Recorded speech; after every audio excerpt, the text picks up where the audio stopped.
Hey everybody, welcome to another episode of Classic Gaming Brothers. I'm Zach. And I'm Ethan. And we are the Classic Gaming Brothers. And that's right, we have Ethan with us, the lost brother. The brother who we just found today. In a dumpster.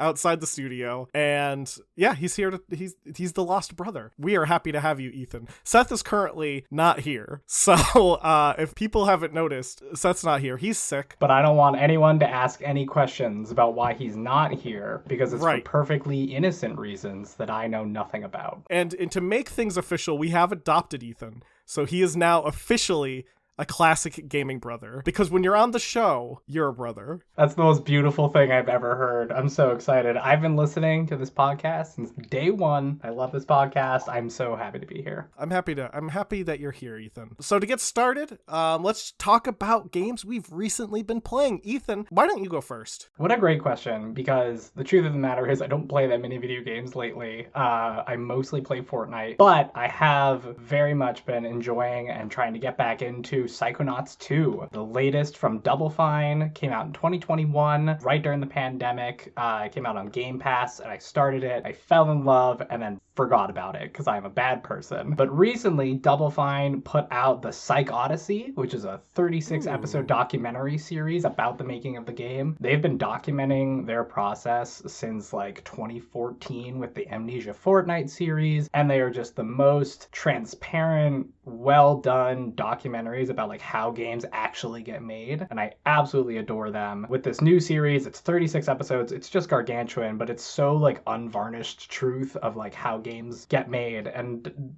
Psychonauts 2 starts development in like 2017. So there's this really long journey from their crowdfunding campaign to Lifetime Achievement Awards and all that. But I just adore Tim Schafer. I love everything he's done. You guys have talked about Tim Schafer games on the podcast and that wonderful LucasArts lineage, you know? And they're just creative. Like there's just wall-to-wall jokes and like amazing visuals and cool stuff. It's absolutely charming. I cannot recommend it more highly. It is super, super fabulous. But also check out the Double Fine Psych Odyssey if you're interested in how games get made, or even just like a good TV show, essentially, because it's so long and so professionally made. It's huge. It's 36 episodes, and some of the episodes are more than an hour. Like when shit gets real and like real tensions are up in the studio, you'll get like an hour-long episode about like, yeah, how do you start over when a level is garbage and like it needs to be done right, but you've wasted, you know, like 6-7 months of people's time. It's really interesting, and it's tough, but like the product ends up being just so beautiful, it makes it totally worth it. So that's what I'm playing, Zach. What about you? What have you been playing? I've been playing Halo Reach. Halo. Yeah, I've been playing Halo Reach. So after Seth and I did our Halo episode, I kind of got into a Halo kick. I've been rewatching Red vs. Blue, and I was like, I just want to play some Halo. So I installed the Master Chief Collection. I was going to play Halo CE, the remastered version, but it hadn't installed yet, and I was like, I don't want to wait for it to install. But Halo Reach installed, so I played Halo Reach. And you will wait. That collection is so buggy in installing and like managing all the games. You will wait. Oh yeah, but so far I'm liking it. I really have only played Halo 1. I played a little bit of 2 at like a friend's house that did multiplayer and stuff, and Halo 3 multiplayer. I played all the games multiplayer, but I haven't really tackled the campaigns in a very long time, and I've never played Halo Reach's campaign. So far I am enjoying it. I like the kind of new dynamic with these new Spartans that you're dealing with, or rather older Spartans, because it's a prequel, and it's also Bungie's last Halo game. So it's kind of you kind of get to That's see heavy. where they pulled all their chops for it. I think they kind of knew that like they had to make this one count because everything got transferred over to 343 afterwards. So far I'm liking it. I like the system of like working with your team members and stuff like that, and I'll eventually probably try to get online and see what the multiplayer is all about, but it's good. Right now I'm just sticking to the campaign. That sounds like a blast. We played a little bit of Halo games a little while ago. We all jumped in, so I will jump into that any day. Halo Reach is such a phenomenal game. There's a world in which Halo Reach has like the squad mechanics of like SWAT 4. They didn't go that far. far. But I'm glad you brought up Red versus Blue, because you and I have been talking in our Discord about Red versus Blue lately. Yeah. And you know what? I've been having a good time. That first season, most of it holds up really well, actually. Yeah. Like, you know, disclaimer, Rooster Teeth is a complicated company with a complicated history and a lot going on there. But those early years, there is such intense nostalgia of like, oh yes, yeah, going to the computer lab on Wednesday and being like, is the new episode up yet? Oh yeah. And then you download it, right? You didn't watch it on their website. You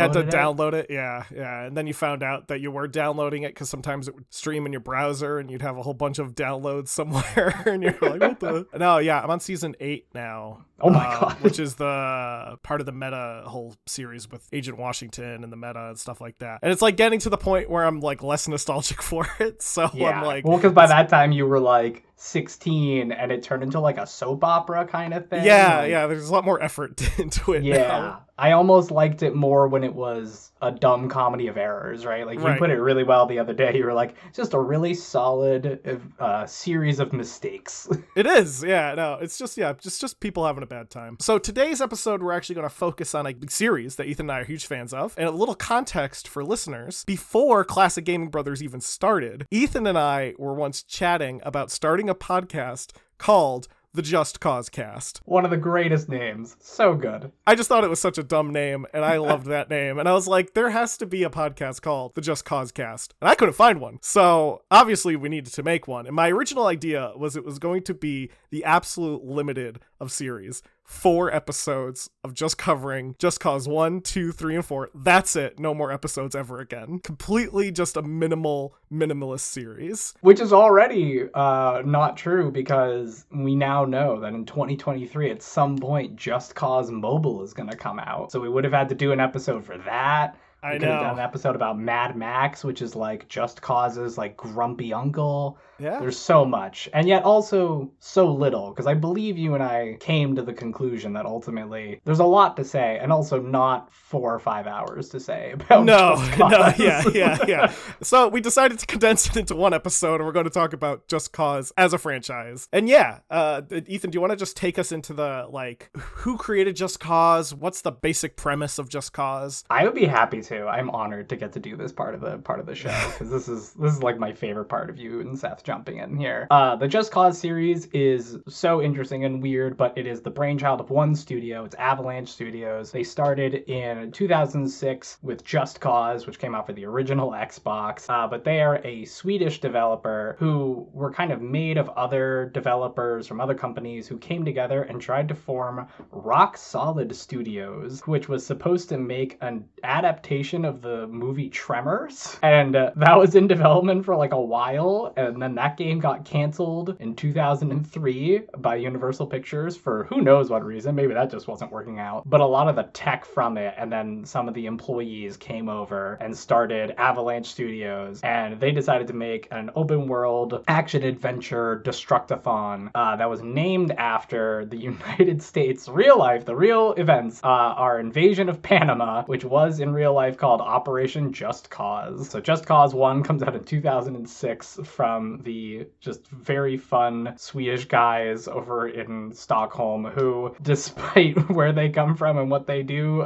make a series of video games about toppling dystopian dictator governments across archipelagos. Yeah, all the games, they pretty much all boil down to like one plot, and that is Rico Rodriguez. You play as this badass action star, basically. He's the guy that wears leather in tropical environments. Black leather everywhere. All leather in tropical environments. He's got his like messy hair. He's got scars on him. The scorpion tattoo. He's got just this attitude with everyone. And you literally just get dropped in these random places, and then you just go take down their government because you're working for the quote unquote agency. It is the perfect power fantasy of like what the CIA wishes it could do, but instead has to be all covert and shit about it. This is just, no, you're just gonna blow things up.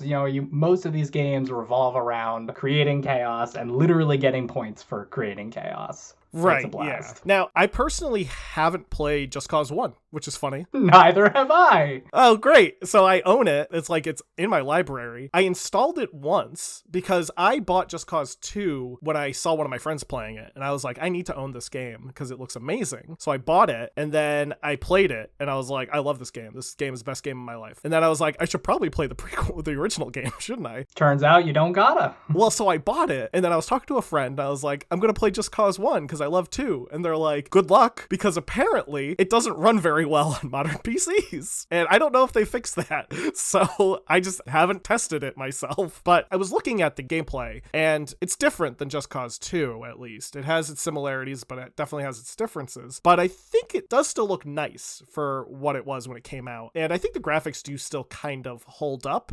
And I'm kind of surprised we haven't gotten a like HD remaster a la the Mafia games, even if they just did what they did with Mafia 2, where they gave it a fresh coat of paint and they called it the definitive edition. I could see them doing that for Just Cause 1 just because it probably would be about the same process. It's interesting you say that because I also looked it up and was looking at it. I've also never played this game. I watched a friend play it on their OG Xbox. They had a demo disc of it that they got in like GamePro magazine or something. We were 12 years old. We were like, oh my God, explosions. But it even on that Xbox was like janky and hard to control, and it was just weird. And I remember most importantly, within a couple seconds of booting it up, we made some joke of like, just cuz, right? The joke that will haunt this series forever. But it's interesting you said, because that game, I think, looks pretty good because it's essentially a tech demo, right? So the developers are on record as saying Just Cause 2 is like the sequel that like they all knew had to be made because the first one just like didn't live up to what they wanted it to be. But you can see all that tech demo kind of like vibe in Just Cause is so important because, and it's so interesting, that time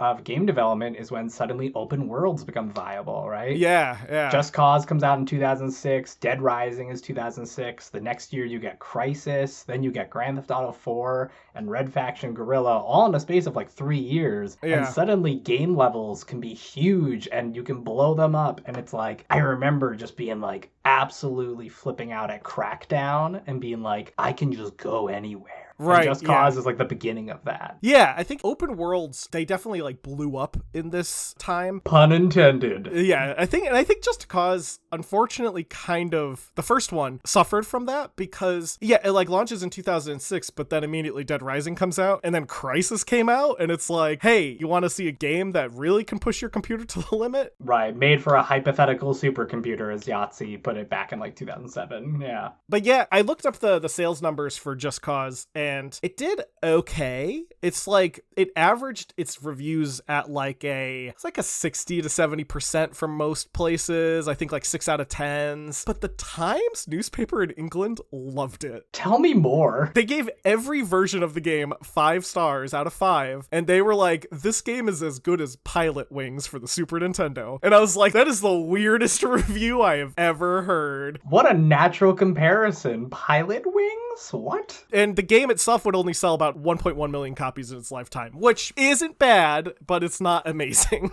Like, especially because its lifetime is still, I mean, technically now, because you can still buy the game. So, and yeah, like I think we mentioned before, pretty much all the games have the same plot, and this is the game that sets that up. You play as Rico, you're sent to the island nation of San Espirito, and you have to find your mentor, Tom Sheldon, and take down President Salvador Mendoza. And that's the plot. Like, that's it. The whole thing? There's nothing else. There's really not much going for it. It is exactly what it says on the tin, which is a theme I think we'll be revisiting throughout this episode. Just Cause 1, Just Cause 2, all of them, they are exactly what they say on the tin. And that plot is perfect. It's just, that's it. There's no twists, no turns. You don't need them. But I think what we're really here to talk about is Just Cause 2.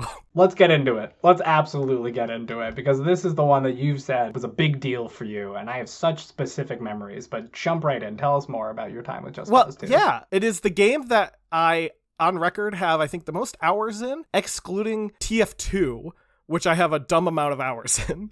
Excellent. Well, because there was like a point where I only had like 3 multiplayer games, so it was either TF2 or Left 4 Dead 2 and nothing else. Simpler times. What a beautiful list of games. I put in over 137 hours into Just Cause 2. I have never beaten Just Cause 2. I have never seen the credits roll, but how amazing is it, in my opinion, that I can put in a stupid amount of time into this game and never see the credits roll? I think that's beautiful, Zach. What do you do then? What have you done in this game? I got to this point where I would just go places. Like, I would be like, I'm gonna jump into the game, and I would just drive around, and I would just have like a good time. And like, I remember there was this one point where I would be like, I'm gonna give myself a mission. So I would be like, I'm gonna try to get from point A to point B as best as I can without like dying. And I would just try to like bounce off of different cars and like grapple onto planes and stuff. And like, sometimes I would be like, I'm going to the airport, and just go to the airport, you know, and try to steal a plane. The airport. Oh, love the airport. Yeah, exactly. I just had a good time just enjoying the game. Like, I created my own game within Just Cause 2 of just me exploring this island, which it's a 390 square mile island. Like, it is a ridiculously large map. It is gargantuan. Yeah, a game that's almost 15 years old at this point. It came out in 2010. And looks great. Like, it's it does, a yeah. surprisingly detailed island. It does have this very annoying visual effect I'm wondering if you like feel about, which is that like kind of like Vaseline on the lens sort of feel. I do hate that, but it's fine. I feel like 3 and 4 both had that problem. 4, I feel like, was the worst with like the Vaseline. It felt like the whole game was Vaseline. 3 is crisp. 3 is we'll talk about 3. About 3. Yeah. But 2, you're right, it has that feeling. But I love that story because that is exactly what I did. I would just like put on a podcast or music or just freaking like disassociate for a couple hours and just clear villages, right? You'd get all those stupid weapon boxes and stuff. And there's like probably 300, 400 copy-pasted villages. Right. So you never run out, but it always feels good. And then, driving fast and just like hanging out in that beautiful tropical world. Oh, yeah, absolutely. And doing like dumb things like being like, how fast can I throw this car off a cliff before it explodes? Oh yeah, with me in it, ideally. Yeah, right? yeah. Like watching the camera freak out. The mini jet, I would find what tight spaces can you fit the mini jet into? Oh yeah. Always good. It was just a solid game to play, and I think it was like the right game for me during the time I was playing it because I played it a lot. I remember toward the end of my it came out in 2010. I think I got it in 2011, so probably toward the end of like my high school time. So it was like the perfect catharsis game. Like, you know, Absolutely. you're dealing with finals, getting ready for college, and you're like, I just need to fly a jet around and like just not care. That is absolutely it. I have I have 2 really specific memories, and one is of the first time I saw the game was at PAX East. It might have been the first year it was at the BCEC, or it might even been the first one, I'm not sure. But it was at the NVIDIA booth, and they were showing off 3D glasses and ultra-wide displays, because they were like, well, this thing has CUDA cores for rendering water. Wow. Like, their whole thing was they had entire parts of the GPU dedicated to rendering water. And me and my friends sat there and were just genuinely dumbstruck. And you sat down with these dumb 3D glasses on, and you're like, this is the future. And then, of course, the first time I really played it was on my refurbished gaming laptop. This was like one of the first like Republic of Gaming laptops. And it like ran, barely, honestly. Right, yeah. But then I put so many hours in. Oh, man. I think I ran mine on a refurbished Dell XPS laptop that could handle most games okay. Everything, just a little bit. Yeah, exactly. Now, see, you have a note in here about the Mile High Club. I was just thinking about the Mile High Club. In Just Cause 2, there is a floating nightclub in the sky on a like a airship. It is so cool. In all respect to them, despite their ridiculousness, have some level of grounded in realityness. Like, you're not gonna like get like a laser cannon or something. You absolutely get a laser cannon. You get a gun that shoots lightning in the third one, but I know what you mean. Things blow up correctly, water goes the right way, the sun, sets and the moon rises. It's not literally fantasy. And then you have an airship nightclub called the Mile High Club that you could just go back to whenever you want. It's hard to get to. Yeah, it is very hard to get to. And I think there's only one mission you have to do there, but you can just go back whenever you feel like it. There is, and if I remember that mission correctly, it is that the dictator of the island, who is like heavily coded to be Kim Jong-un, is like partying it up, and you're supposed to just land in the middle of like his birthday party or something. Yeah. And just kill all of his bodyguards and like find him, and like he gets away. But I remember because like, you know, you're like shooting random dudes, and like the scantily clad 14 polygon women are like running around, and you're like, what is happening? But it's like kind of rad. It honestly, you know what it feels like? It feels like the prototype for like a John Wick scene where they're at a rave, Right, and yeah. like not enough of the NPCs care about what's going on. Also, the modding scene for Just Cause 2 was amazing. I downloaded, it was just a simple like tweaker from Just Cause 2, but it allowed you to like daisy chain grappling hooks, and I think it just would automatically give you all weapon, like you could just summon a weapon if you wanted it whenever. Absolutely integral to the experience. The fact that like that particular mod effectively became canon in Just Cause 3 was like so fun to me. Like, or the multiplayer mod, right? The multiplayer mod, yeah. That became official because they were like, listen, you guys have been working on this so long, we're just going to help you out. And then it became like an official expansion, and it was insane. Did you ever play the multiplayer mod? I played it back before it was official, and it is the most broken thing I've ever played. It was like 70 people on the map, and then they would all go to the airport. So it would be 70 people at the airport trying to steal a Boeing, and everyone is just trying to steal the same Boeing. And so it's all people latching onto the Boeing with their grappling hooks and then just getting thrown across the map by this Boeing. Like, it was absolutely incredible. Wild. I think I got it once and I was like, it's mine. And then someone like blasted me out of the air with like a helicopter. And I was like, no. You have unlocked a very specific memory for me, which is that I would play that game and my dad came in one time and I was stealing the Boeing. And I was like, yeah, sometimes I just fly around and kind of hang out in this jumbo jet. And I remember my dad being like, why don't you go back to playing Flight Simulator? And I was like, no, this is what I want. I want to be able to fly the plane and then blow it up on like a casino set into the mountainside. Right, yeah. I want to do Flight Simulator, but I want there to be anxiety involved. Like, please. I want to go very fast. Yeah.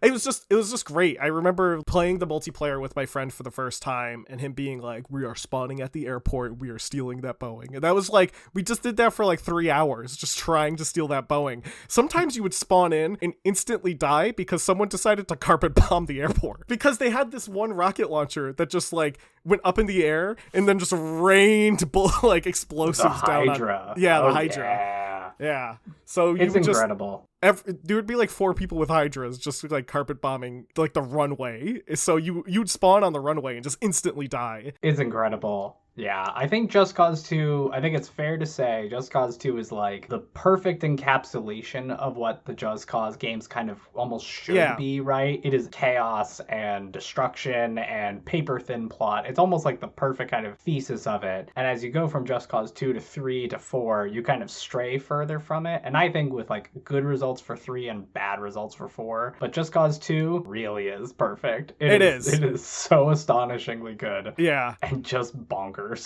It is interesting that with the development of Just Cause 2, they really just took all the criticism for Just Cause 1 and we're like, all right, let's fix it. And they just use that criticism to make the game better. Like there was criticism of Just Cause 1 about the side quests. So they effectively got rid of side quests and introduced faction missions, stronghold takeovers, and races, which I think vastly improve the game. You know, you don't have the same type of quests that you would get in the original Just Cause. And I think it helps that with Just Cause 3, they kind of reintroduced side quests along with the faction missions and stronghold takeovers and races. And I think that helped kind of reintroduce something to give the game a bit more chunk to it. Yeah, and Just Cause 3 is chunky. Just Cause 2 is like a little thin on the ground, but there's a lot there, right? Like there's 100 villages, but they're all copy pasted. But yeah, it's still good. I think it's also worth noting on Just Cause 2, just in case anyone listening hasn't actually played Just Cause 2, the most important thing you need to know about Just Cause 2 is that the only marker for progression is destruction. You are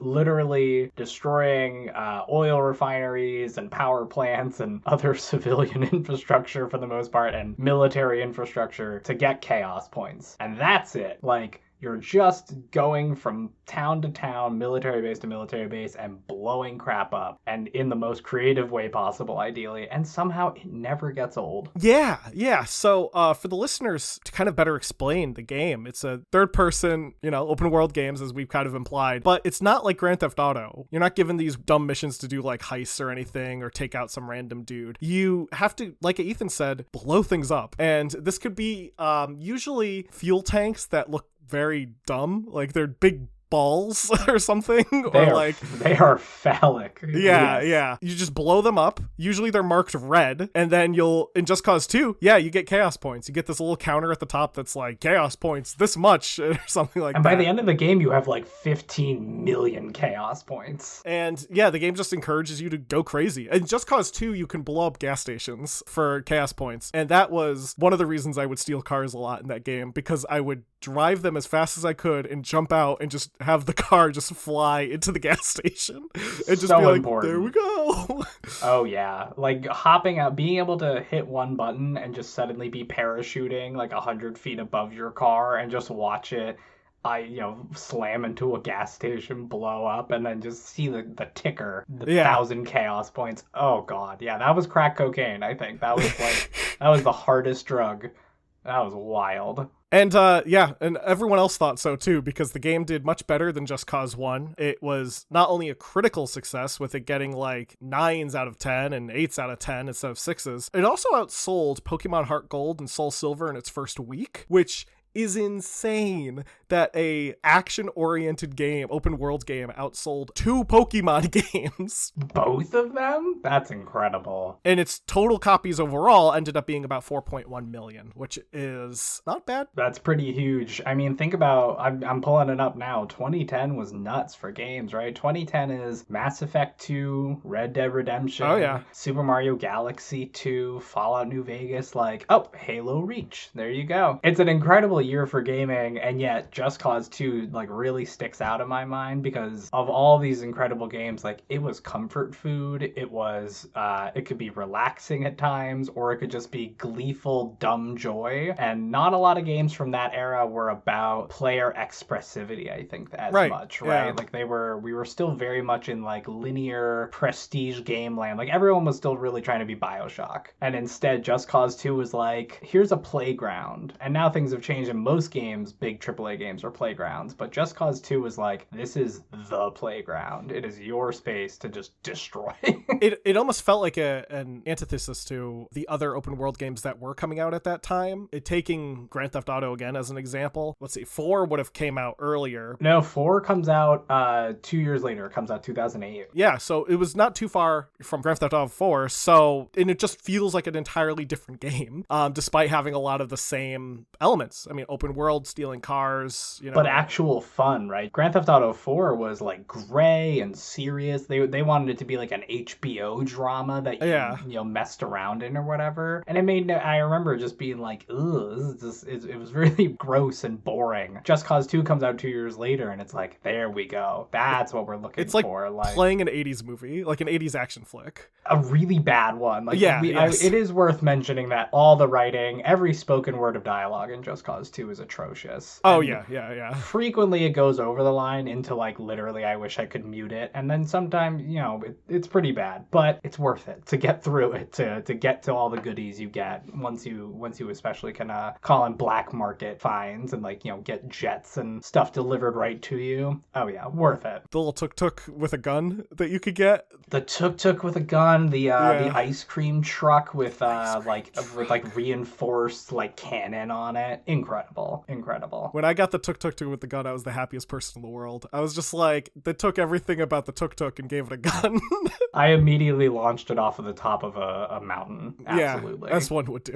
Now, Just Cause 3, Ethan, what are your thoughts? So here's what's interesting. So I've said all these glowing things about Just Cause 2, and yet Just Cause 3 is the one I love the most. Just Cause 3, I think, is really interesting because the development team hands it over from Stockholm to their brand new New York studio, and yet somehow nothing of the original DNA is lost, but everything is refined. There's even more content. The map is even bigger. And yet it somehow perfectly blends the chaos of it and also this weird serenity of it. So Just Cause 3 moves us to Rico Rodriguez's home country of Medici, which is like the south of France, Sicilian, Greek hybrid. One of the most beautiful places in any video game I've ever been. Yeah. I spent hours just driving around, parking in the flowers, like listening to the birds. Like, it is genuinely gorgeous. And then also, it's a game in which you get a wingsuit that can fire missiles and a gun that shoots lightning and literal mechs that you can like pick up cars and throw them. So you get everything you could possibly ask for in this one game. And the writing is still bad, but it's better. The destruction is bigger than ever. The big thing with this game I remember was you could blow up bridges, right? That was a big marketing push. It was like, you're gonna blow up bridges. There's so much incredible stuff in Just Cause 3. So Just Cause 3 is the one that I have beaten 3 times, and once I have done it almost to 100%, which, if anyone else knows, is just an absurd thing to do because this game is gargantuan. It's huge. It's intense. I also love Just Cause 3. Despite how much I play Just Cause 2, I'm kind of like you. I think Just Cause 3 is ultimately my favorite Just Cause game. I've beaten it twice. Once I did a bit more of the completion element than the first time. I think the first time I just kind of rushed through, and the second time I was like, I'm going to free all these islands. So it's just this wild game of, like, as Ethan mentioned, you get this wingsuit, which there is this feeling in Just Cause 3 where you can use your wingsuit with your grappling hook and never touch the ground forever. You don't need vehicles in Just Cause 3. There would be points where I would like be trying to get across to a certain area, and I was like, should I go summon like a plane or summon a helicopter? I was like, no, I can get there much faster this way, and just like whip myself over with the wingsuit and just kind of catch the air and whip myself again to get a little up to speed. And then if you hit something, it is equally satisfying to watch Rico fly through the air, tumbling out of control. But you can recover, which I learned like late into Just Cause 3, to be honest, because sometimes I just don't read instructions. And I was like, holy moly, this changes the game because I'll literally never touch the ground now. It's incredible. There are so many moments, you like steal a jet fighter, bomb an oil rig, and then you're like, oh, there's one last thing I need to get to complete it. So you just hop out, wingsuit down to the surface of the ocean and skim it at 100 miles an hour, then fire the missiles from your back and like hit the fuel tanks that are underneath and watch the whole thing go up in flames. And it does that thing where it slows down, goes into slow-mo as you like complete an objective and like shows you 100%. Oh yeah, that's the stuff. It's incredible. And yeah, Medici is a very gorgeous map. It is one of the few games that I've paused to just take screenshots of like just of the setting to be like, I'm probably going to make this a wallpaper, just because I would live in any part of this world. Yeah. And one thing I really liked is that we joked about how Just Cause 2, it felt like all the villages were copy and pasted. I feel like in Just Cause 3, they all feel like they have their own identity. I mean, you see a lot of, it's a big game. There's reused assets. I mean, won't beat around the bush. But at the same time, the way they use the assets and the way that they build the cities and the towns and the villages, they all have kind of their own unique quality to them. And I think, and it's also related to like where they are. So like the coastal towns will feel more like coastal towns. You'll see more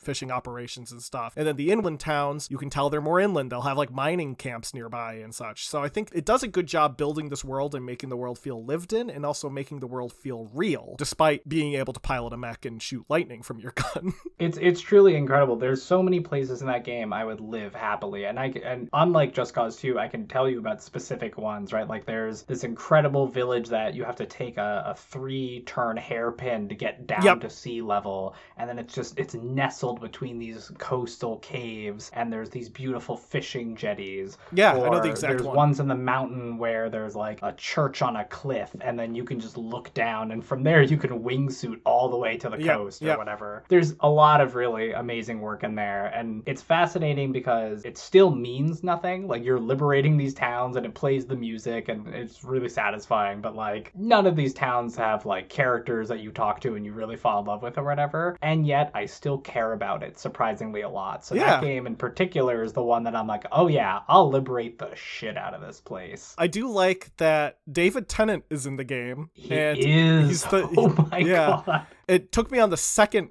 playthrough to catch it, but whenever you destroy a piece of government infrastructure like a camp or a like mining facility or like a military base, this radio thing will play, and I'll drop in some audio from one of the better audio samples that there is of him, but it's just David Tennant playing like himself, who's been kidnapped because he's playing an actor who has been kidnapped by the government to give these propaganda speeches, and they're hilarious. It's like you'll wipe a like military base off the face of the map and he'll chime in at being like,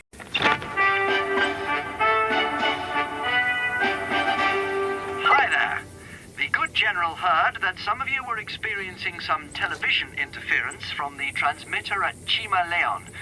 So he decided to destroy it and the base around it, just to be sure. Yes, or in a day's work at Medici's Department of Beautification. My prison cell could use some beautification. Viva Medici!" So yeah, like I said, I didn't catch it until the second time I was playing, but the way he says well, he's like, "Well," and I'm like, "Oh, that's David Tennant right there." And I looked it up and I was like, "Oh yeah, that's definitely David Tennant." That's so funny because I'm just imagining the most recent David Tennant thing I've watched is his Hamlet. Oh yeah.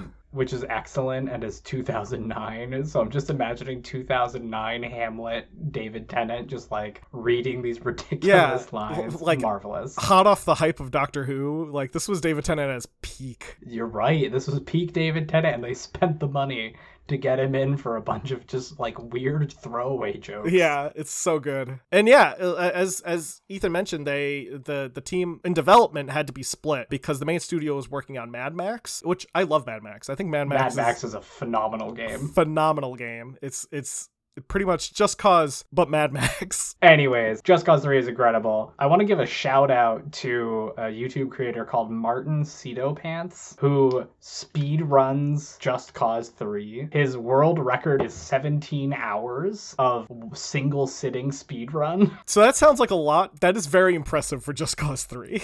It's insane, and he's fighting glitches, it crashes, it goes horrible, but he has beat his own world record, I think 2 or 3 times, and most recently did a stream where he plays the game with a steering wheel. Ugh.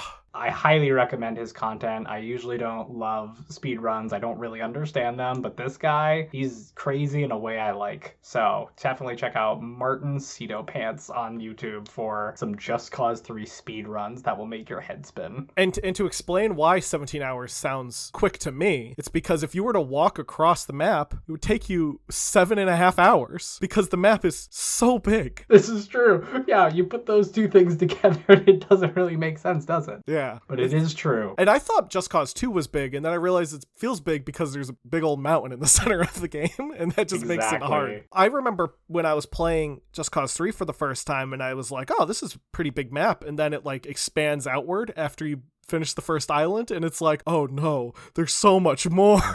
And I was like, this is way bigger than I thought. Now, Just Cause 3 is kind of where my Just Cause experience has so far peaked. So I played a little bit of Just Cause 4, but my computer at the time did not want to run Just Cause 4. Well, spoiler alert, no computer on planet Earth wanted to run Just Cause 4 when it came out. Fair enough. But my biggest takeaway, I played a bit of it while I was able to, but my biggest takeaway was that it took the things that Just Cause 2 and Just Cause 3 did, and it just kind of like pushed them off the table.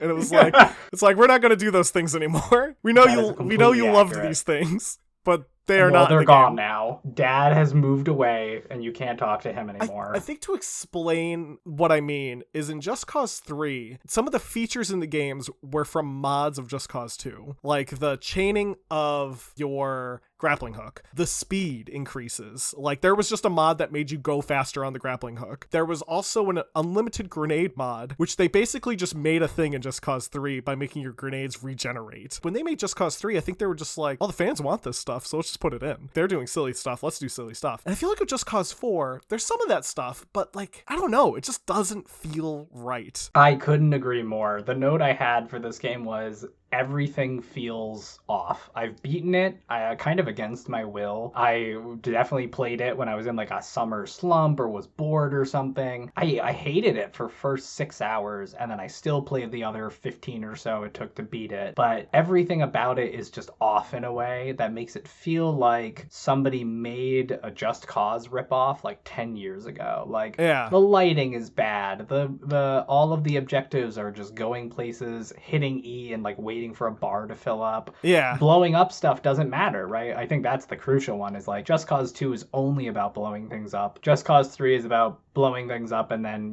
going and liberating towns. Just Cause 4, the only way you progress is by doing these awful missions that are just boring escort missions or So hit E to, hack a thing or whatever. And it's very weird. And then you mix that with, they also give you the wingsuit and the parachute immediately. So they're like, we know you want this crap, but like, this is what you're actually going to be doing. Right. And none of it feels right. No. And it looks like dog poop. I want to really emphasize that all of the work they did into Just Cause 3 looking so gorgeous and Mad Max looking so specifically good the way it does, also got pushed off the table apparently for who knows why. Which was so weird, because I feel like when I was playing Just Cause 4, the first few minutes of the game I thought looked pretty good, with the like kind of like a town located, it's like on a bridge basically, and it's like a favela, that you have to go into, and I thought that aesthetically looked really nice. And then like immediately when you leave it, everything just stops looking nice anymore. It's suddenly like Technicolor. It looks bad. Yeah. And you have to do these stupid like combat missions where like two sides are just fighting each other across a river for some reason. And if you go over to the other side and kill everyone, they just respawn, so it's pointless. I have this memory of playing one of those missions and it just looking gross, like everything being foggy and like muddy and like just weird colors and stuff. And I was like, this doesn't look like Just Cause, and I don't know what this looks like. Yeah, it's a real shame, because we can see, Just Cause 3 comes out 2015. It launches with some really bad technical problems. It gets better over time, but that impacts its sales numbers. It does okay, I think. It overall does well, right? Just Cause 4 comes out only 3 years later, right? So Just Cause 2, there's 5 years in between these. Just Cause 3 and 4, there's only 3 years in between them, and they have now tripled in studio size. And so you just get the sense that like someone somewhere, and at this time Square Enix was publishing these games, I believe. So Square Enix must have been like, we need another one of these, get it out the door. Yeah. So Just Cause 4 launches, and it doesn't run on anybody's computer. The console versions are like hardly functional. The big selling point for Just Cause 4 was weather, right? They were like, you're going to be able to control tornadoes, and it just doesn't matter at all. And also the PS4 can't handle it. Just Cause 4 comes out, it just doesn't work. And then probably, I think 1 year later, or maybe like, a year later, they re-released Just Cause 4 as Just Cause 4 Reloaded, and then put it on sale for $20. And it's the same game with a couple bits more content, but now it runs properly, and it just gets put in the bargain bin immediately. And that's when I bought it. I bought it for $20. I was like, well, you know what? It runs now, and I need my fix, so we're going to try it out. And it just, none of it feels right. It's a real disappointment. They just took everything good about Just Cause and they made it feel like just kind of a slapdash put together game. And it feels like critics were kind of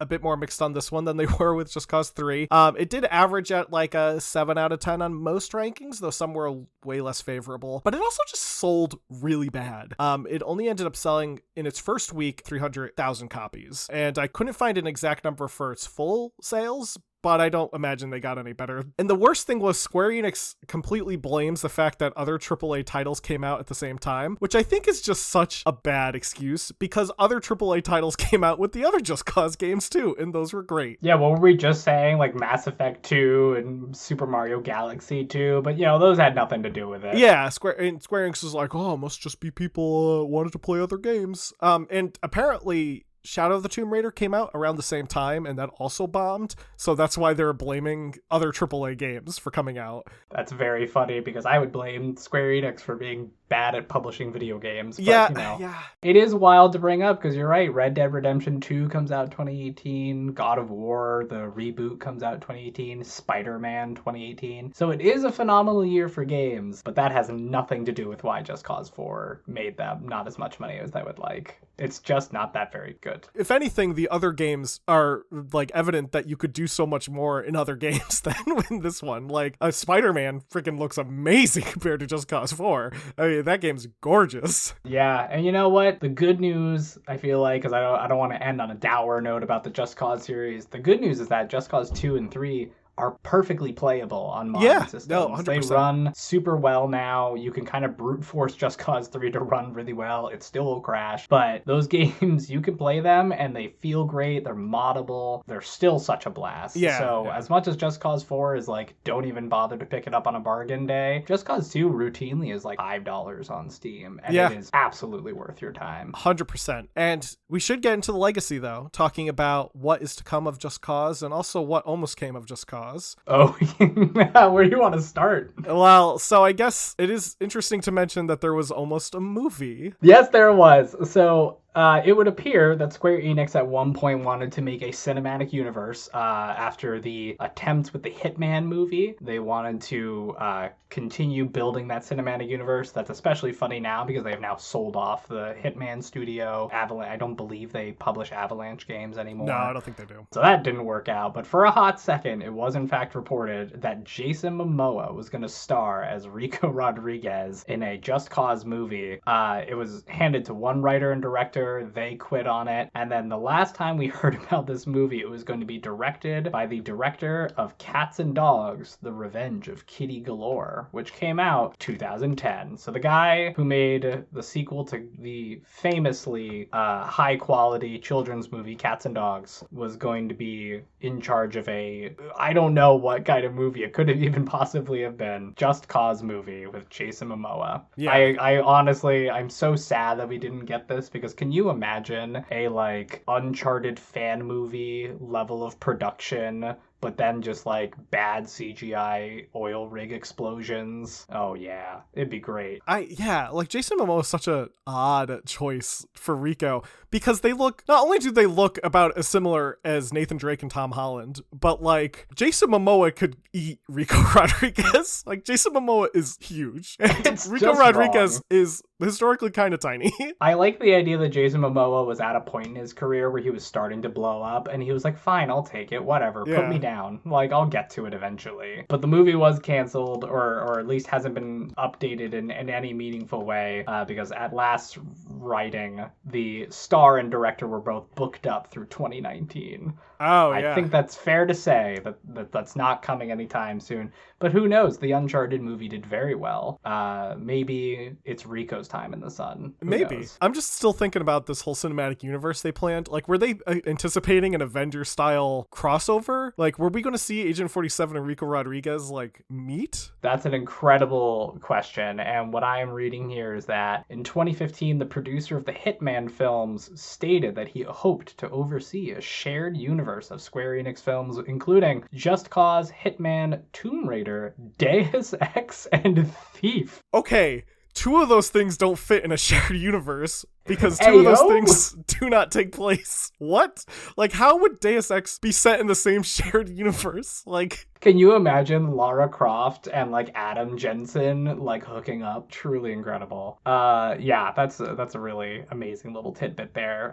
All of this Universal Pictures was going to produce, and I believe Universal Pictures did the Tomb Raider movie, which made no money whatsoever. Shout out to the Tomb Raider movies, though. I gotta say, recently rewatched both of the Tomb Raider movies because I was sick and feverish. The OG ones, fun. Right? Not the newest one. Yeah. The Angelina Jolie at the peak of her kind of hot mess film career, truly giving her all for a bonker set of very weird movies, but they're really fun. Those are very fun movies. On the video game side of things, in 2023, Just Cause Mobile was officially announced by Square Enix and will be a free-to-play action shooter game set in the Just Cause universe. Ethan, how do you feel about this one? I don't know if I have feelings anymore.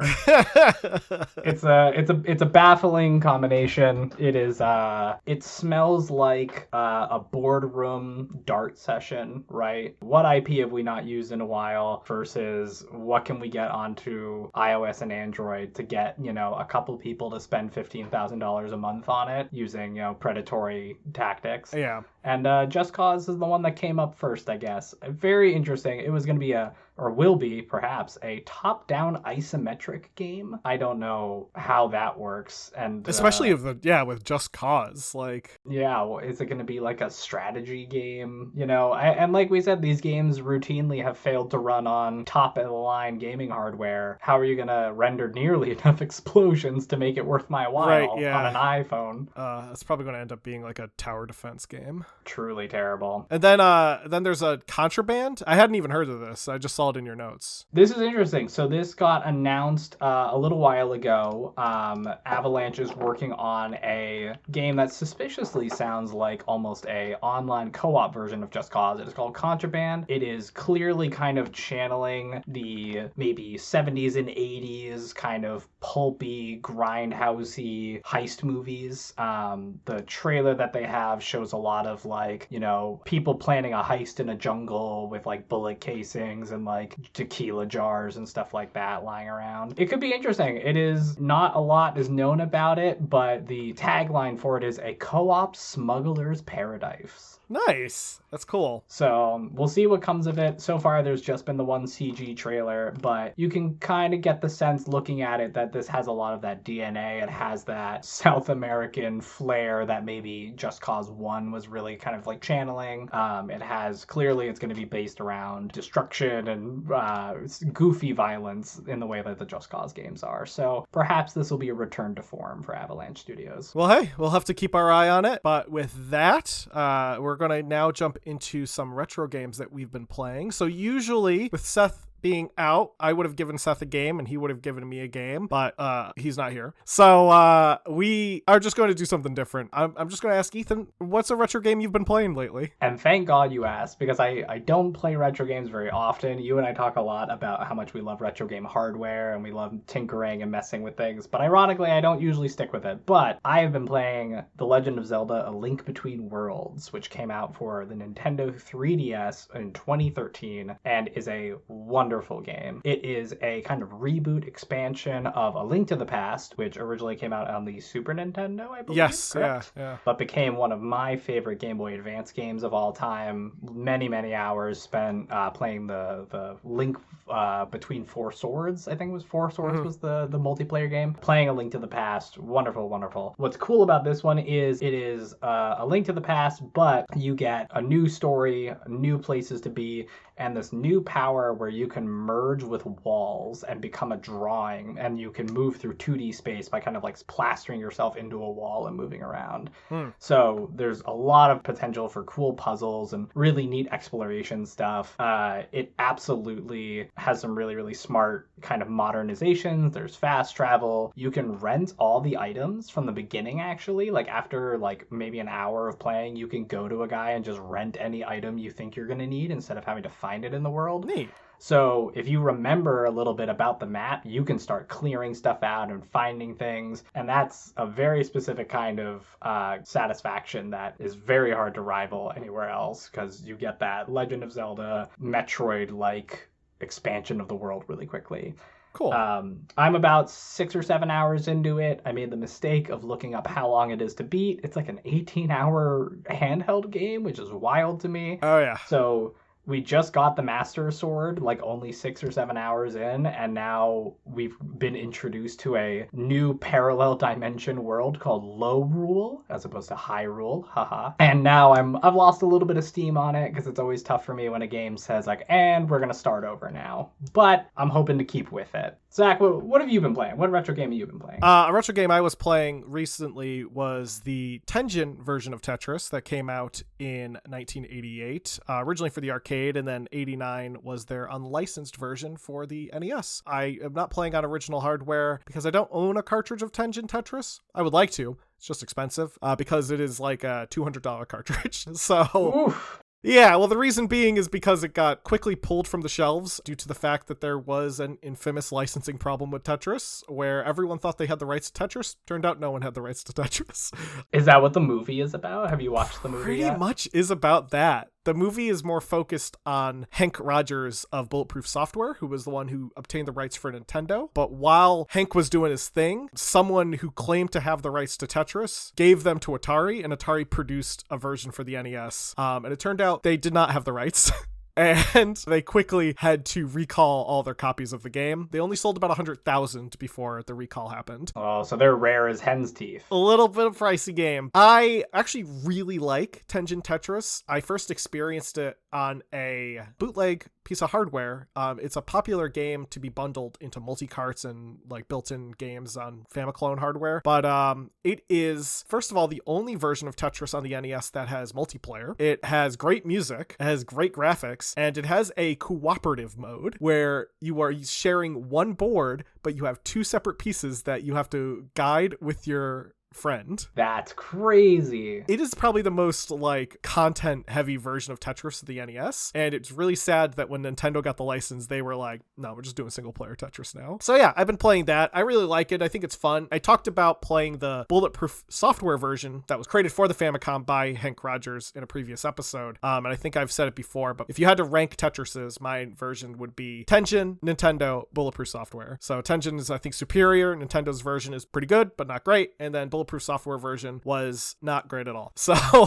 with that, that's what I've been playing. And I do want to thank Ethan for joining me today. No, thank you. It has been an honor to be an honorary classic gaming brother. Absolutely. Thank you so much for having me. Ethan, I'm just friends with you. Do you have content on the internet? I forget. No, I have the opposite of content. I actually would desperately like to not be perceived on the internet in any way whatsoever. Yeah. So consider me just your friend in your headphones, here to entertain and talk about games with you. But you don't need to worry about following me anywhere. I've got no wares to give to your follow. So I am the easiest podcast date. You don't need to plug anything. Great. Whoop, that sounds so dirty.